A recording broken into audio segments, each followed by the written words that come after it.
NGE, Nobody Dies. Chapter 11, The Situation of Asuka Landsman, an Evangelion fanfic. The lines were cut in 12 places. Someone knows the layout of our power systems, and decided to sabotage us? The list is a small one, and none of them are people I want angry with us. The other alternative, of course, is that an angel has hijacked the Magi and did this to mess with us. The late day sun silhouetting him, Gendo Ikari looks over the photos as his wife leans on his desk, half sitting on it in that way she does when she wants him wrapped around her finger. You think it's the old men? Kihel has a fondness for Sahu, Yui says, mainly because when she was in Germany, he could keep an eye on her. He could be paying us back for taking his pet. Hands tented in front of his face, Gendo Ikari grimaces. The scenario, as the committee referred to it as, was the sword of Damocles that hung over all their heads. No doubt, the frightened old men that they reported to would keep tabs on them somehow. A reminder of how powerless they were one day, then one of Kihel's pet agents another day. So, he says, looking at the folders, he sent Sahu here. Peter's bright, but not that bright, she responds, shrugging. If Kihel sent him here to watch us, he doesn't know. He's an administrator and tactical advisor. But we should see if we could keep him. A small chuckle comes from the most powerful man in the Far East. We can offer to keep him around his daughters, he says, and to see if you can sway him to our side. Someone as high up as him is good to have as an ally. Eventually, Shinji is going to get upset when he realizes you're playing mother to everyone but him. Chapter 11, The Situation of Asuka Landsman. Am I the only sane person here? Shinji has found himself asking that question with alarming regularity. Of course, he is. In the entire breadth and depth of Tokyo 3, he is indeed the only sane man. It is not just that he has to deal with problems with his roommates and fellow pilots. Now, he has to put up with his classmates. The target of his question is one those. A little shorter than him, dark hair in twin pigtails and someone who greeted him by slapping him hard. Hikari Hiraki and he have a complicated relationship built on mutual guilt. The problem is that she is also something of a friend, or at least someone he can stand behind around constantly. So, the situation is awkward. As much as he wants to just go to town on her verbally, he also knows she didn't do it to hurt him. Why did you do that? He asks, whispering. Outside of the classroom, while everyone else is on lunch, the conversation started. Hikari caved to a request from her sister, Kodama. It's nothing major, Hikari says, hands up defensively. He's a medical student who's a long-time friend of my sister. He's something of a fan, I guess, of the pilots and asked me if there was some way he could date one. Asuka's not a pilot, Shinji says through clenched teeth. She's the sister of one and she's the daughter of one of the designers, Hikari responds, besides which, she was recruited. Which she loves talking about, Shinji seethes, doesn't she? Always going on fondly about how her mother yanked her out of the program? Sighing, nervous smile disappearing, she scratches the back of her head as the reality of the situation hits home with neither subtlety nor grace. I guess I didn't think it through. Great. So call it off, tell Asuka she doesn't have to go. Well, she wants to, Hikari says, rolling her eyes. Look, her face just lit up when I told her. She agreed. I'm not press-ganging her into this. Someone wants to show her a nice time. So? Muttering something, he turns from her, running his hands furiously through his hair. Hey, she says, two things. He turns on her, eyes narrowed. She could almost swore they glowed. First off, Hikari says, poking his chest, she's not going to wait forever. Although, from your blank expression, I'm pretty sure you have no idea what I mean. Second, if it bothers you so much, why don't you go out and make sure she's safe? He nods. She smiles, satisfied in her victory. Which is short-lived when he ducks back into the classroom, where only a handful of students remain, including one in particular. Hey, Tsuji. Suzuhara looks up from the mop bucket. I need to borrow the class rep tonight, Shinji says. Is that alright? You're gonna try anything dirty with her? No, I'm leaving that to you. S'alright. Shinji nods, salutes, and ducks back into the hallway. Hands balled into fists, Hikari levels two glaring eyes on him as he smiles. It's a date, he says. Inches from his face, eyes narrowed, he blanches under her gaze. You are so dead. It enters the atmosphere at somewhere along Mach 14. The outer shell burns up, the inner layer shifting, reforming, swirling to redirect heat and flame until it crashes off the coast of northern Russia. Nerve Bethany's alerts go off, reading a pattern orange as craft are dispatched, a mass of red and black cooling underneath the shallow waters. Numbering 24 craft, they hover, laser sights trained on the sphere as it moves along, clearing the water. Missiles swarm out, cannons firing. The mass bubbles, screams, and chunks of black rock shoot out, tootles sputtering and exploding before the mass explodes. Pushing his glasses up his nose, Subdirector Peter Saru, Executive Office of Nerve Germany, folds his hands behind his back as Dr. Igari counts out stages. In the plug entering Unit 02, Mari grins, hands tightly gripping and rolling over the butterfly controls. Okay, we're taking her to minimal depth, Yui says. Mari, just breathe slowly. Maya, take it away. Stepping back, she stands next to Peter, favoring him with a small smile. He grins back, turning back to the screen. I'm surprised, she says. I would have thought you would have gone back to your old name. Langley, wasn't it? We parted on bad terms, he sighs, but it wasn't all bad. She's a driven woman. I kept the last name because I didn't want to lose everything we had. I see, Yui says. Asuka and I will be having lunch tomorrow. You'll join us? I'll check my schedule. No, Yui says, narrowing her eyes. You join us. The screens light up. In the distant view of the cage, Unit 02's eyes light up, dimly glowing green. Mari's grin goes wider, and Yui walks over to Maya's console, glancing at the numbers. All right, she says, synchronization's holding at 38%.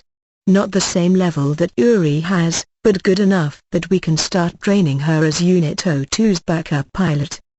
She turns to Maya, patting her on the shoulder. Okay, bring her out, she says, forward all the data to my office. Not to interrupt, Peter says, but why yours? I thought Unit 02 was Kyogo's fiefdom. Do you really think Dr. Saho would allow us to test your daughter in Unit 02 without me overruling her? Yu asks with a smirk. Motioning to the lifts in the back of Dogma, she walks towards them, Peter following. He clears his throat as they stand next to each other, the doors closing as he thrusts his hands in his pockets and sighs. Looking up, looking at the buttons, looking at the clicking floor numbers. You wanted to speak to me? He asks. Am I that transparent? Would yes involve me stationed at Nerve Australia for the rest of my life? Yes. Then you are opaque and complex without a single hint of transparency.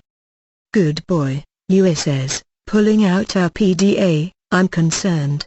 When was the last time you spent some time with your other daughter? Peter snorts, smirking. If Kyogo had her way, I wouldn't know she was even born. Yui turns, a smirk on her face, and she pushes her glasses up her nose. Can you tell me anything? She asks. Her height? Favorite toy? Her third grade report card? Not my choice, Dr. Ikari. Yui snorts, clicking off her PDA. Tell yourself whatever helps you sleep at night, she says as the doors open, if you'll excuse me. Walking through, she enters the floor of her office, sneakers clapping on polished metal floors. He watches her go, tipping his head. Doors closing, he leans back, rolling his head back as he groans and gives off a soft, muted swear. Damn it, and he mashes the button for the locker rooms. She doesn't own anything that could actually be counted as revealing. It just isn't what she has. She doesn't dress up often, so the best she could find on short notice was a white long-sleeved blouse and red skirt. It makes her look old, but the date is about 20 years old, so she guesses it fits. Maybe. She borrowed some of Misato's lavender perfume, has a nice set of gold hoop earrings, and holding her bag, she walks with her date down one of the upscale shopping districts of Tokyo 3. Ducking out from a fast food stall, Shinji narrows his eyes, sneaking along to a light post. Walking up behind him, standing next to him and visible in plain sight, Hikari folds her arms and glares at them, then back at Shinji. "Oh, yeah," she says, "nefarious plot. Don't blame me, I didn't set up the blind date." Grabbing her by the arm, he pulls her along, trailing behind Asuka and the young man as the two chat and walk, never touching hands. Muttering to herself, she walks in plain sight as he tries to hide, rolling her eyes as he stops and pretends to check out a cell phone stands while Asuka and the student discuss where to eat. "What do you hear?" Shinji asks. "Sorry, can't hear it over the paranoia." "I'm serious, Hikari." "Wow, what a coincidence," she says, with folded arms, narrowing her eyes as he wilts under her glare. "You drag me out here, and you expect me to be enthusiastic." He turns to her, gritting his teeth to argue. The tirade and resulting argument, which could reveal their position, is averted by the cloth coming over his mouth and his eyes rolling up, before a pair of black suit-clad arms dart out of the alleyway behind Hikari and pull her in. The cell phone vendor hefts up Shinji, nodding to two vagrants on either side of the alleyway. Standing up, shedding their worn coats to reveal the crisp black suits underneath, they grab their legs as the vendor takes out his cell phone. "Agents reporting in. Matchmaker and third acquired. Ready to begin operation, cock block at your discretion, Commander." The boy, Hoshi, seemed nice enough. He was worshipful of nerve, and not too bad to look at. Dark brown hairs, blue eyes, nice build. Older than her by 4 years, but she imagines this is what Shinji will look like at 20. At least, what he will look like assuming he isn't killed by the next angel, or the one after that, or... Stop thinking that, she tells herself. Just enjoy the moment. She smiles, admittedly forced as they sit down at the karaoke bar he is old enough to bluff his way into for the both of them. He smiles, a smile that looks innocent to her at least, but mainly she likes because it's directed at her. "So," he says, "do you talk with the pilots, a lot?" "I do," she says, throat tight, going over the words again and again to keep her stammer down. "The pilot of Unit 02 is my brother, Yuri. I like with Shinji. He's the third child, and I used to pen pal with Ray." "Really?" he asks, smirking. "You've been pretty deep in it, haven't you?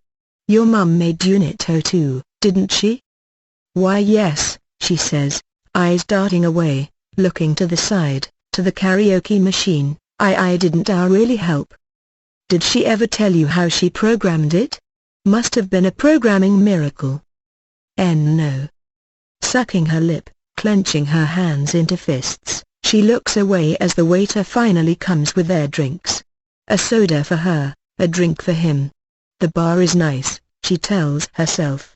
There is a nice wood grain floor and a very nice series of decorations of pre-second impact bands on the walls.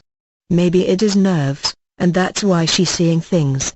Like people she should recognize walking around, or sitting near. She never went on a date before. Mother never allowed it. She'll pitch a fit when she hears about this. She will. Just another distraction when she should be prostituting herself towards Shinji like Mother said. Sighing, fighting back the coughing and wheezing these thoughts always point her towards, Asuka turns back to her date and forces a smile. Taking her drink, she downs half of it in one gulp. She smiles, again, trying to keep her eyes open as the lids become heavier and heavier. Her hands become sluggish and stiff and fat as she brings them up to her face, and her vision of her date doubles, then triples, and Asuka leans on her hand, slurring her words before collapsing, face resting on the table. Grinning, Hoshi clears his throat and takes out his wallet, waving to a waiter. "Hey, over here," he calls, "I'll take there. We'll take a green tea, hot, and 2 diet sodas." Someone's been singing at the karaoke machine, a German pop song about the nuclear apocalypse. Hoshi looks to his right. Hikari smiles, a forced, angry thing on her lips as she pulls up a chair and sits. Across from her, the kid her recognizes from photos as Shinji Ikari sits across from her. The song finishes, and the singer hands off the mic from his white-gloved hands. For some reason, a disco beat begins playing as he walks across the karaoke bar, fixing his black jacket and adjusting his amber glasses. Pulling up a chair, he sits down, tenting his hands into a bridge underneath his nose and staring at the young man. "Hello." He takes the glass from the sleeping Asuka, sniffing the contents. "Rohypnol," he says, classy. "Do you know who I am?" Hoshi nods. Swallowing down his dry throat, Hikari and Shinji take the same pose as the commander pushes the glasses up his nose. The small hissing sound confirms the desired outcome of Hoshi wetting himself. "The lady you have drugged," Gendo Ikari says, "is the daughter of one of my scientists. Allow me to introduce you to her security detail." Every patron stands. Coats and other clothes are discarded to reveal a wall of black suits and sunglasses. Hoshi shivers in his seat, looking from side to side, trying to figure out an egress point, which become moot when 3 darts hit the back of his neck and he collapses. Standing, Gendo adjusts his coat again. As the last bits of consciousness begin to leave Hoshi, the Supreme Commander of Nerve walks over and yanks him up by the hair. "I am making an exception," he hisses. "I would normally not hesitate to have you killed for what you tried. But you are going to serve as an example.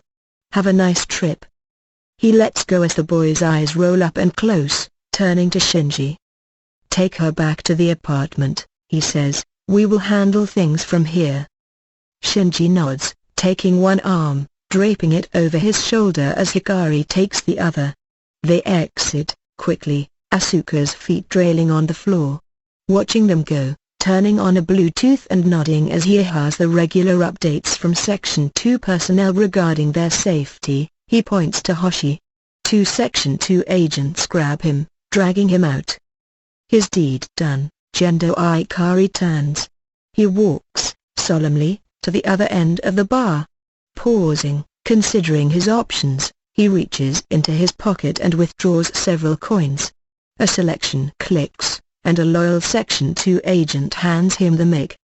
"Play that funky music," White Boy begins playing. All is going as according to plan.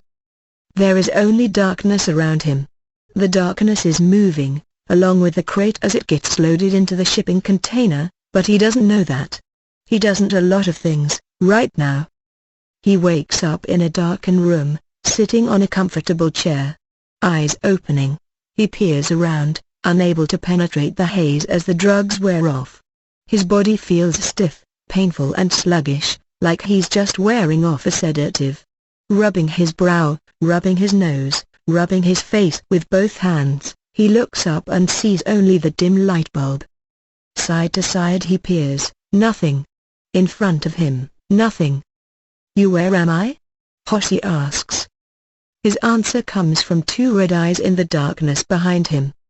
The door to Asuka's room closes and Shinji rests against the wall next to it. Groaning, he picks himself up and walks down the hallway into the living room. Hikari stands up from the couch, opening her mouth hand thinking better of it, bows her head. She sighs, scratching the back of her head as he leans on the couch.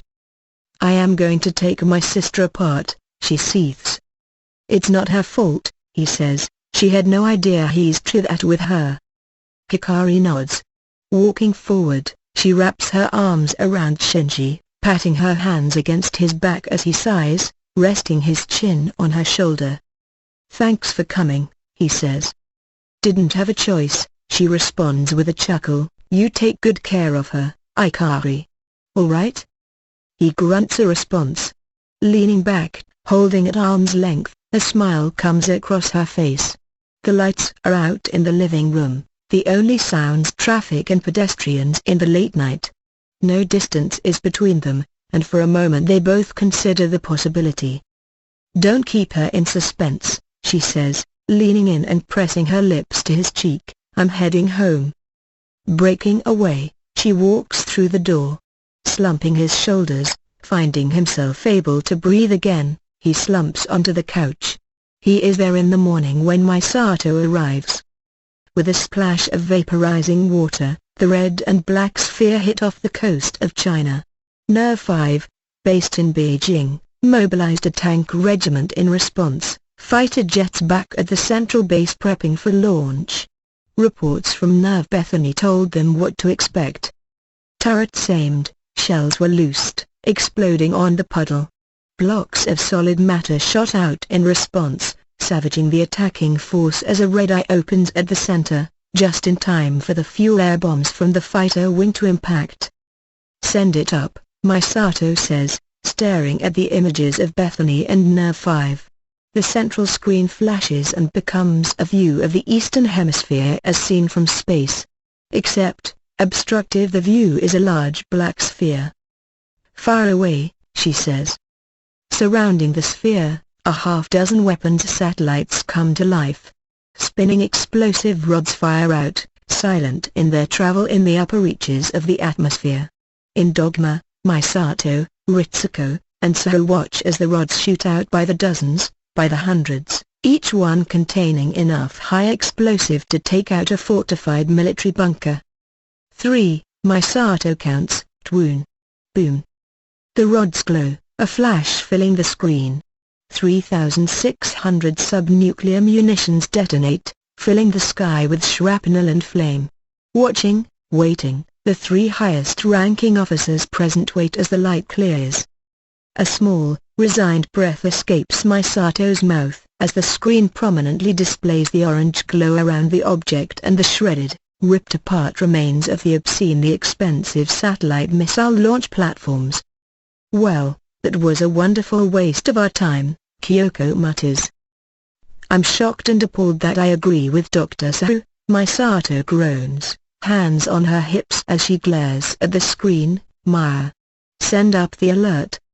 All throughout Tokyo 3, in the early hours of the morning, the shrill whine of the alarm rings throughout the streets. And on the PDAs of every ranking member and pilot, and on the screen at the heart of Central Dogma, 4 lines of text display the situation at hand. Alert. At field detected. Blood pattern type blue, confirmed. 9th Angel, confirmed. Rubbing her eye, Asuka stumbles out of the bedroom. Waving a muted greeting to Shinji, she slumps against the kitchen counter, both eyes shut against the light of the kitchen. "You all right?" Shinji asks.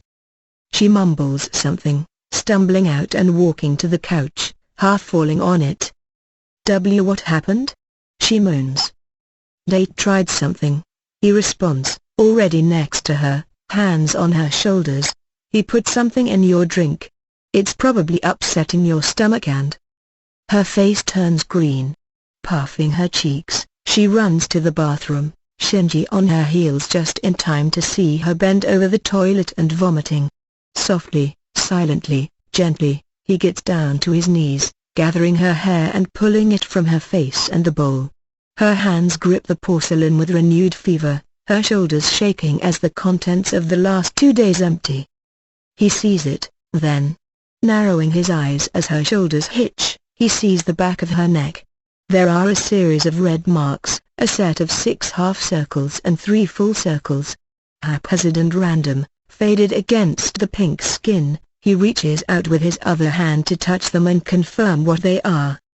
The chance passes when she pushes off of the can, stumbling to the sink and spitting.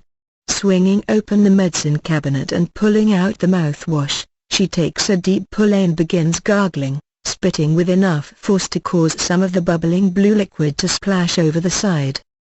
Hitting the flush button on the toilet, he stands, waiting as she braces her hands on the sink. Closing the cabinet, he watches as she stares at her reflection. Her fingers curl, knuckles turning white, her shoulder shaking as her lip trembles. Moving on instinct, he moves to her and pulls her from the sink, pulling her into his arms. Her entire body shakes as she presses her face against his chest, a muted cry her only sound. For minutes, maybe more, they stand in a silent embrace. Questions swim through his mind. On the marks, on what is going through his mind. Questions, he realizes, he can ask later. Right now, this is important. The only important thing right now is being here, letting the last night drain away. Thank you, she whispers. He grunts an acknowledgement, tightening his hold with a gentle squeeze. She manages a shaky smile as she moves away, his hold releasing on her as she runs a hand through her hair, fresh tear lines moving down her cheeks. She sighs, biting her lip, wringing her hands. I remember some of it, she says. He put something in my drink, didn't he? He nods. F figures, she sighs, F figures, D doesn't it? F first time someone asks me out, and he tries. Her face twists. A small, low moan escapes her lips, her arms wrapping around her. Fresh tears run down her cheeks as her lip trembles, her palms leaving red dots along her white sleeves.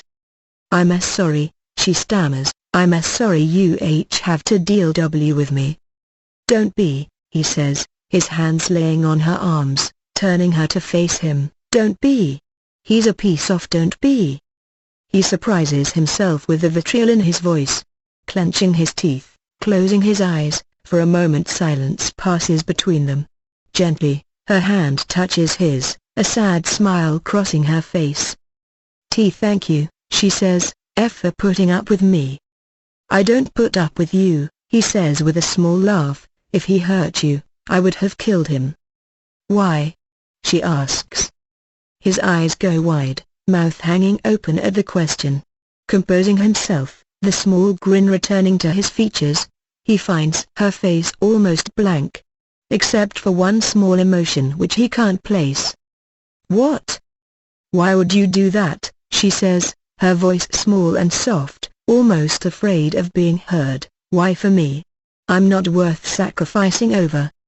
No, he snaps, you are. She stops in mid-sentence.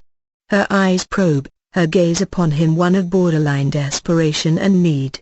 Her lip trembles and her shoulders shake, her instincts burning in her mind to pull away, but she can't get to the door past him. So, she takes the second option. Why? Because you're fun to be around, he says. She nods. Because you're smart, he says, because you have a great smile when you show it. Because you have a really nice laugh and because... He bites his lip. No time like the present, he thinks. Besides which, his mother's probably watching this all from her office, so he can either go ahead with this and do what's right or get lectured for the rest of his life. Because you're beautiful, he says. A shaky, unsure smile crosses her face. Really? He nods. Please don't lie to me, she whispers. Really? I have never seen anyone like you, he says. Ita can't explain it without sounding stupid. Its eyes are just the clearest blue I've ever seen. Your face is pretty much flawless. Tell me to stop any time if you think I'm being sappy. Her smile becomes wider. Her shoulders shake as her eyes tell him to continue. Well, I can't say I've ever met any redheads outside of Mana, and she's a little too overeager. He continues, but I'll admit, one of the reasons I asked Misato to take you in is I don't mind waking up to see you every morning. I don't know what anyone else has told you, Asuka, but you turn heads. Everyone about you is just... She leans forward and presses her lips against his. Eyes close and the world stops, his arms wrapping around her. The kiss is soft, and almost chaste, their lips pressing against each other in a simple moment that seems to go on forever. Her breath tastes of mint and old soda, her arms wrapping themselves around his back as her breath tickles, the edges of her lips curling upward. Any moment has to end, though. The lips part and her eyes meet his, probing for something, and her face splits into a smile as she finds it. Wrapping her arms around him, she lays her head on his shoulder, closing her eyes as he holds her for the long, silent aftermath. "Thank you," she whispers. "Thank you," he responds. "I thought I'd have to go on about your legs." She stares at him, raising an eyebrow. "I said that out loud, didn't I?" She laughs, and his phone rings. Sighing, he takes it and stares at the number, clicking it open and bringing it up to his ear. "Please tell me you don't have cameras in Misato's bathroom." "I have cameras everywhere," Yue responds, "and I saw everything." "Good boy. Now get to base. There's an angel." He nods, closing the phone and turning to her. "We have to go," he says. "Okay," she says, moving out of the embrace. "Thank you." He nods, smiling, and waits as she walks out to change. Slumping against the wall, running a hand through his hair, he grits his teeth and growls. "I'm going F__ murder that angel." High in the stratosphere, the great black sphere identified as the angel turns. It is time, it thinks. It is time to begin. Turning towards its target, the source of its hunger and reward, it begins to link its mind to that of another already there. A form is chosen. A symbol that shall serve it as it begins its plan. Dozens of small black spheres break off from its form and accelerate into the atmosphere. It is time for the trial. I am. Through license of WHO is called I am. I have come. Though I shall only once touch the base earth on this blessed quest, I have come. My form shall be vast and numerous. New truths shall be forged within my passing.